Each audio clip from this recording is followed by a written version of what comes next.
Prezidentimizning tashabbuslari bilan ushbu majmua qurilayotgan ekan. Loyihaga 15 martacha o'zgartirish kiritdilar. Nima derkanlar? Aholiga qulay bo'lsin derkanlar-da. Makka Madinaga borganlar bilishadi. Pol qismida oq tosh turadi. Ya'ni bu Gretsiyaning toshi. Quyosh issig'ida ham o'zidan muzday chiqaradi. Finlandiyadan kelgan qora toshimizda kun issiq paytda issiq, bu toshimiz esa muzdek.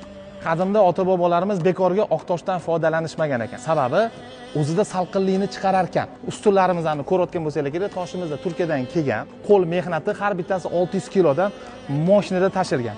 Pastda ayollarning namozxonasi, tepada erkaklarniki. Xuddi shu parallel qismida ayollarning tahoratxonasi va erkaklarning tahoratxonasi narigi burchakda. Har bitta eshikning ruchkasi bilmayman qanaqa metaldan, lekin juda ham og'ir ekan. Qaranglar. Men bilmadim, O'zbekistonda eng katta masjid shu bo'lsa kerak. 10 mingta odam ketar ekan, tashqariga 50-60 mingta ham keturadi. Agar masjidimizning qanchalik kattaligini bilmoqchi bo'lsanglar, Holandga borib turaman.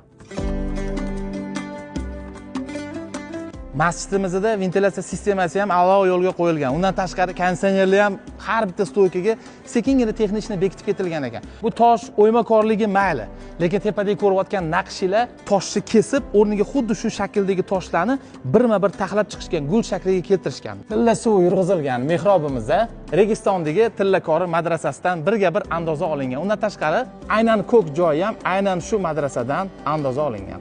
Ayvonimizga e'tibor beringlar. Juda ham katta mehnat ketgan. Juda ham go'zal, hammasi boshqatdan bo'lgan. Taxta yog'och desam, yo'q, bu ham tosh ekan hattoki.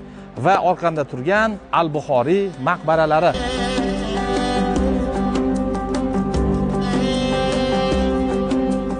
Orqamda turgan ramziy maqbara 14 va bo'yiga 25 metrdan iborat. Haqiqiy maqbara yerto'lada joylashgan. Mana bu ko'rib turgan lupalar nima uchun qilingan? Hozir podolga tushib ko'rsatib beraman. Bu yorug'lik tushishi uchun. Mana ko'rib turgan yorug'liklar mana shu tepadan tushadi. Hammasi tabiiy yorug'lik. Atrofda ko'rayotgan bo'lsanglar, o'rindiqlarda tilovat qilinadi va haqiqiy qo'nim topgan joylari Al-Buxoriy bobomizning joylari aynan mana shu yerda.